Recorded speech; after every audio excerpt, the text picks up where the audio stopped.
I am 88 years old, and yesterday morning I stood quietly behind the floral curtains of my living room window and watched my only son try to break into my house. He was out there on the front porch, his face red and contorted, violently twisting the doorknob. He was screaming something about needing to get his forgotten golf clubs. We both knew there were no golf clubs. He was looking for my checking account ledger, or perhaps just a place to crash after another one of his temporary fights with his third wife.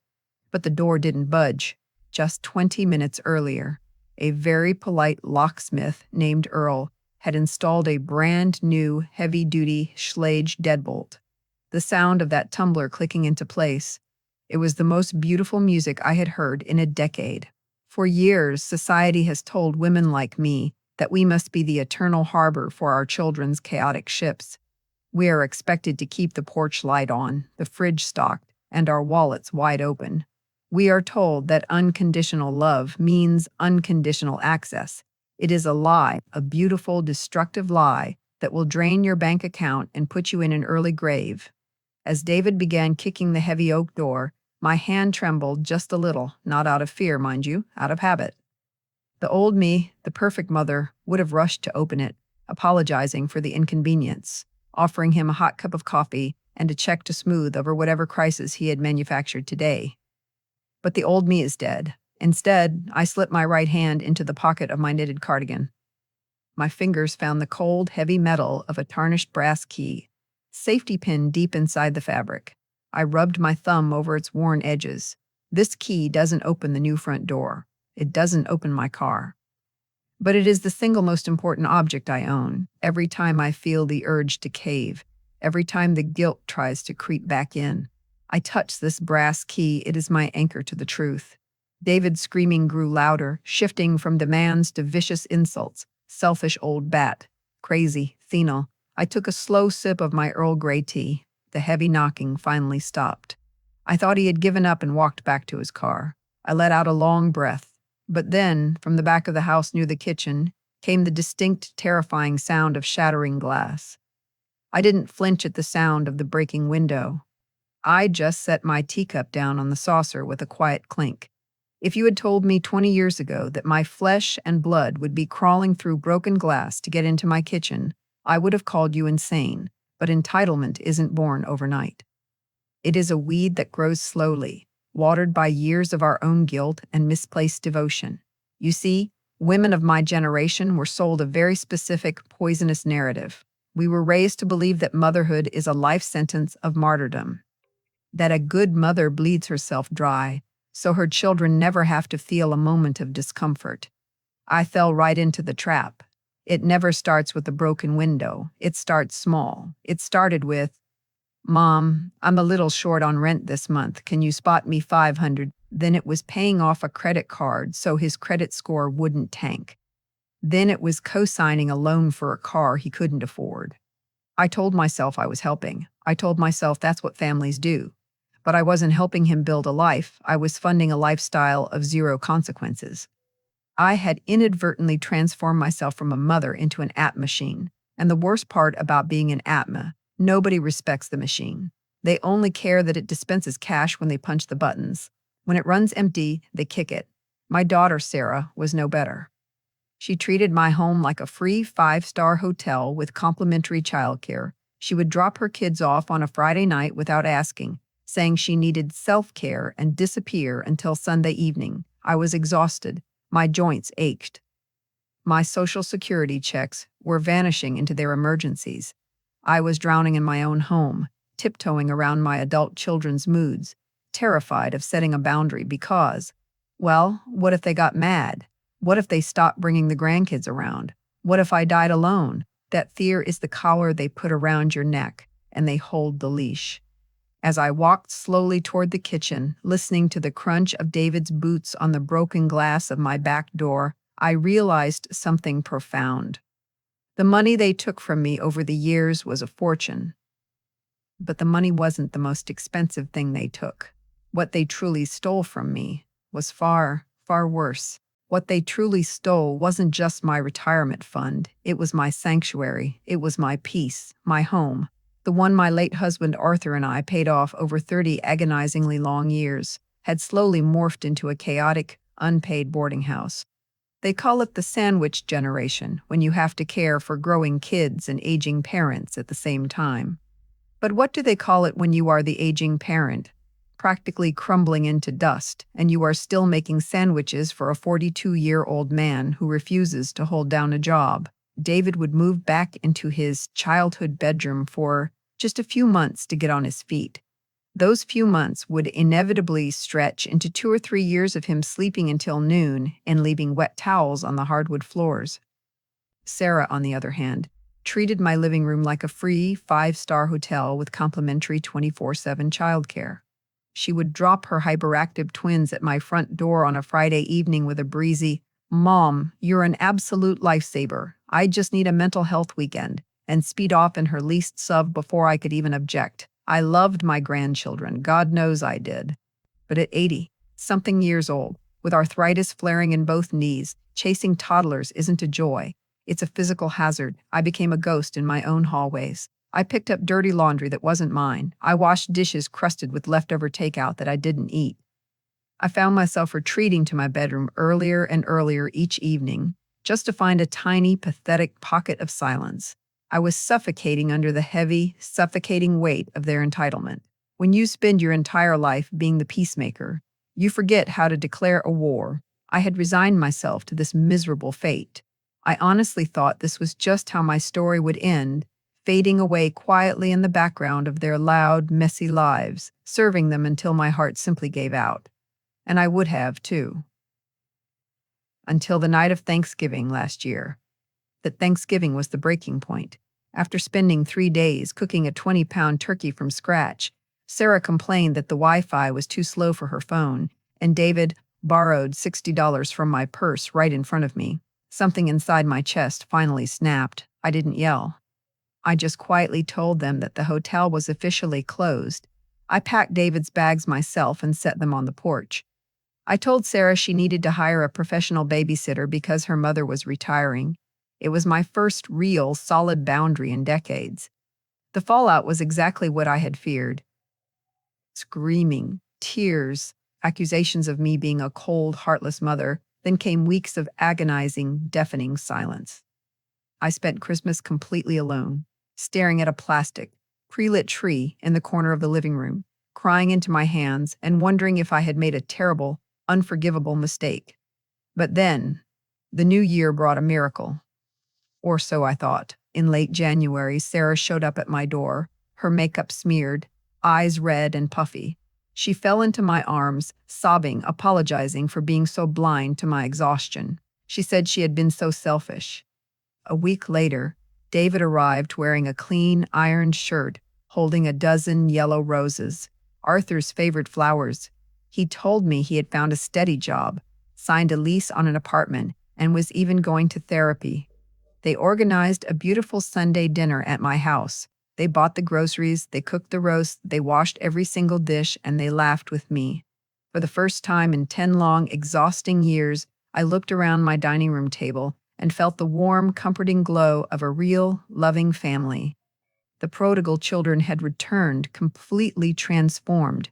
My heart swelled with a mother's foolish, desperate pride. As I sat in my armchair watching them wipe down the kitchen counters together, my hand drifted to my pocket, brushing against the fabric where that old brass key was pinned. I actually felt the sharp pang of guilt for being so harsh to them on Thanksgiving. I smiled to myself, thinking I was wrong to doubt them. I even thought about going down to the hardware store the next morning to cut them both a new set of spare keys to the house. How utterly, pathetically stupid of me. The spring of that year was the most beautiful I could remember in a long time. It felt like a heavy, suffocating winter had finally lifted from my shoulders. My children had become perfect.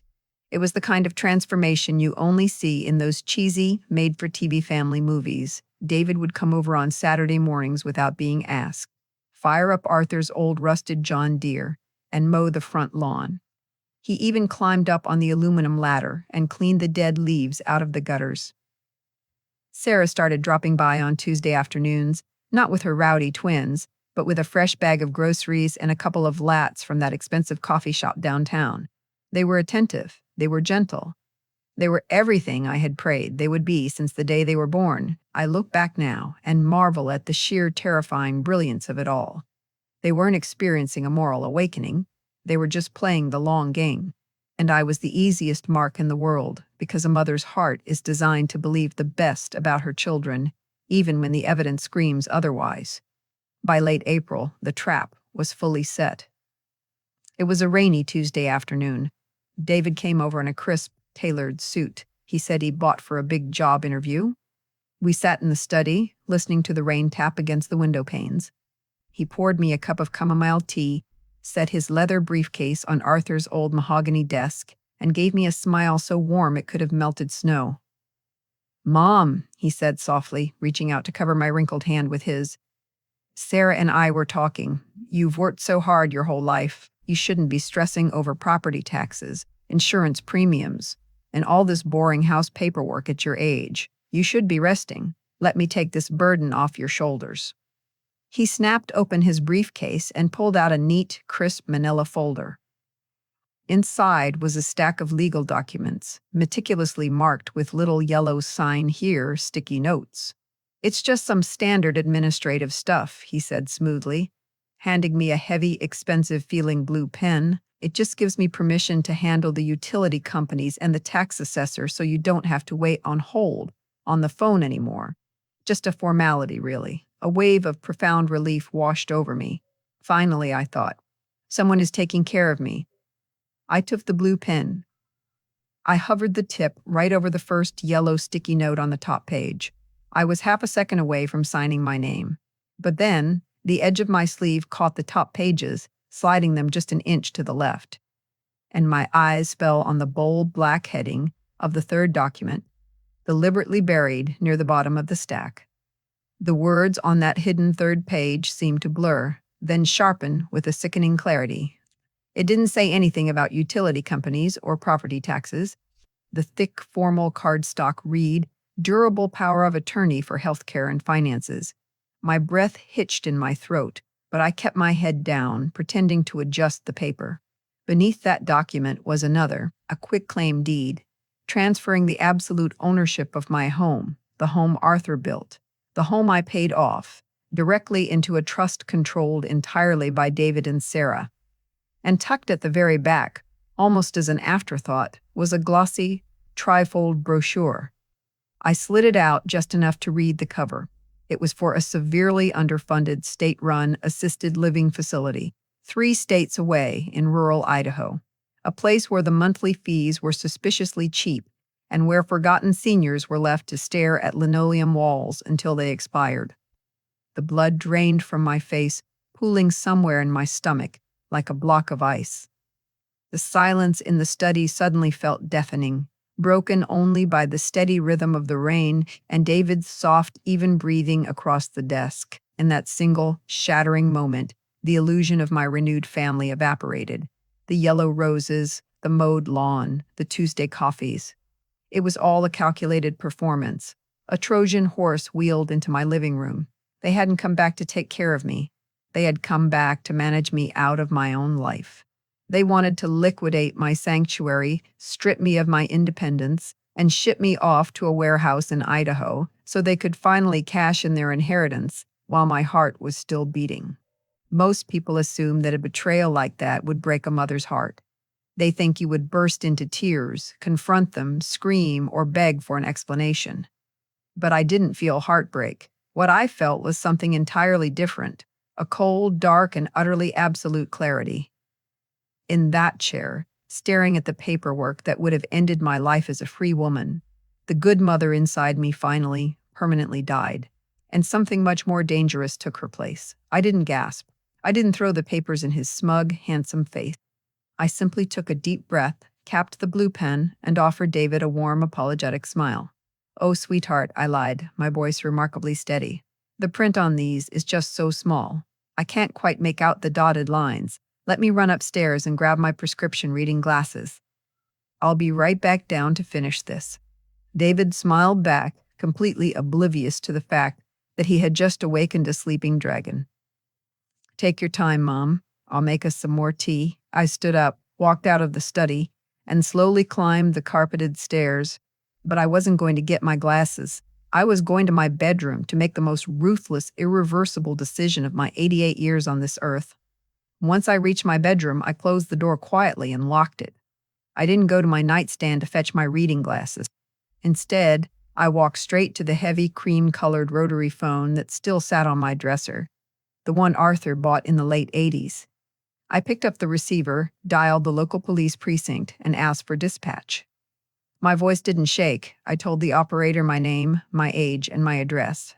I stated very calmly that there was a man in my home who was attempting to coerce me into signing away my property and my medical rights. I told them I felt unsafe. I told them he was trespassing and I needed an officer to remove him immediately. When I came back downstairs 10 minutes later, I still didn't have my glasses. David was in the kitchen, casually pouring boiling water into 2 floral teacups. He looked up, his charming, practiced smile firmly in place. "Find them, Mom." "No, sweetheart," I said, taking a seat in my armchair, folding my hands in my lap, "but I found something else." Before he could ask what I meant, the heavy, rhythmic pounding of a fist echoed against the new Schlage deadbolt on my front door. Through the window, the flashing red and blue lights of a patrol car cast long, frantic shadows across my living room walls. David's smile vanished. The color drained from his face as he watched me stand up, walk to the door, and let 2 uniformed officers inside. He stammered. He tried to laugh it off. He played the part of the concerned, dutiful son to perfection. "Officers, there's been a misunderstanding. My mother, well, her memory isn't what it used to be. We were just doing some paperwork." But I didn't let him finish. I looked the taller officer dead in the eye and said, "I want this man out of my house. He is no longer welcome here. If he returns, I will press charges." People talk a lot about boundaries these days. They think a boundary is a conversation. They think it's a gentle request, a negotiation, a plea for respect. But when you are dealing with narcissistic, entitled adults who view your very existence as a waiting room for their inheritance, a boundary cannot be a conversation. It must be an iron wall. It is not designed to punish them. It is designed to protect you from being eaten alive by the people who share your blood. They escorted David off my property. He didn't look back, but I could hear him screaming obscenities from the sidewalk. That night, I slept better than I had in a decade. But the peace was shattered the very next morning at 8,000 am when my phone rang. I answered it, expecting a furious David or a weeping Sarah. Instead, it was a man with a cold, clinical voice. "Mrs. Miller, I am calling on behalf of your children. We are filing an emergency petition for conservatorship." A conservatorship. The word hung in the air like thick, toxic smoke. They weren't just angry, they were declaring war. Because I had called the police on my own son, their lawyer claimed I was demonstrating erratic, paranoid behavior. They were going to argue to a judge that I had profound dementia, that I was a danger to myself, and that the state needed to strip me of my legal autonomy and hand my finances and my life over to them. They thought the threat of a courtroom would terrify me into submission. They thought the old people-pleasing mother would resurface, begging for forgiveness to avoid a public scandal. They forgot who they were dealing with. I didn't cower. I didn't cry. I opened the yellow pages, called a taxi, and rode downtown to the most ruthless, expensive estate planning attorney in the county, a man named Mr. Vance who had a reputation for shredding entitled heirs for sport. Sitting in his sleek, glass-walled office, I handed him the manila folder David had left behind. I told him everything. The stolen money, the emotional manipulation, the Trojan horse paperwork, and the threat of the conservatorship. "I want them out," I told him, my voice barely above a whisper, yet harder than steel. "I want to liquidate the property into an irrevocable trust. I want every legal loophole closed. I want it so heavily fortified that even if I lose my mind tomorrow, they cannot touch a single dime of Arthur's money." The psychological toll of that afternoon is something I will never fully be able to describe. Sitting in a leather chair, legally erasing your own children from your life, it goes against every biological instinct a mother possesses. It feels like amputating your own limbs to stop an infection from reaching your heart. It was the deepest, most hollow grief I have ever known. But I signed the papers. I established the medical directives with a trusted, neutral third party. I made sure my estate was airtight. By the time we finished, the sun was setting, casting long, golden shadows across Mr. Vance's desk. He gathered the massive stack of freshly signed, notarized documents and tapped them neatly against the mahogany wood. He looked at me with a mixture of professional respect and deep pity. "Well, Mrs. Miller, it's done. The house, the retirement accounts, the life insurance, they are all shielded in the trust. They are officially disinherited. The conservatorship threat is completely neutralized." I nodded, feeling a strange, floating emptiness in my chest. I stood up to grab my coat. But then Mr. Vance paused. He looked down at a final, handwritten note on his legal pad, his brow furrowing in confusion. "Wait," he murmured. "Mrs. Miller, we accounted for everything, but what about the safe deposit box at the First National Bank? The one listed in your late husband's original file?" I froze. My hand instinctively dropped into my left pocket, my fingers wrapping tightly around the cold, tarnished brass key. I looked at Mr. Vance, my face completely unreadable. My thumb stroked the smooth, worn brass of the key hidden deep inside my pocket. The conservatorship case collapsed before it even reached a judge. The moment David and Sarah's sleazy discount lawyer saw the airtight, impenetrable fortress Mr. Vance had built around my assets, they dropped the petition. There was no money left for them to steal, which meant there was no reason left for them to pretend to care. But narcissists do not go quietly into the night. When they lose control of you, they try to control how others see you. The smear campaign was swift and brutal. My phone began to ring at all hours. It was my sister Harriet calling to scream at me, demanding to know how I could be such a cold-blooded, selfish monster to my own flesh and blood. It was neighbors casting sideways glances at me in the grocery store aisle. It was the vicious, tear-stained Facebook posts Sarah wrote about surviving a toxic, narcissistic mother. They sent their flying monkeys to guilt-trip me, hoping the social shame would break my resolve. They thought I would crumble under the weight of being misunderstood. But here is a profound psychological truth about aging that nobody tells you. There is a unique, exquisite liberation in finally accepting the role of the villain in someone else's story. If being a good mother meant being a hostage in my own home, if being a loving grandmother meant being an unpaid servant to entitled adults, then I gladly put on the villain's crown. I stopped answering the phone. I stopped defending myself to relatives who only ever called when they needed gossip. I let them think whatever they wanted. And then the most beautiful thing happened. The silence settled in. It wasn't the heavy, anxious silence of waiting for the next crisis. It was the pure, golden silence of a sanctuary. I woke up on my own terms. I drank my Earl Grey tea, without the soundtrack of slammed doors or passive-aggressive sighs. I watched the dust motes dance in the sunlight of my living room, realizing that for the first time in 88 years, I belonged entirely to myself.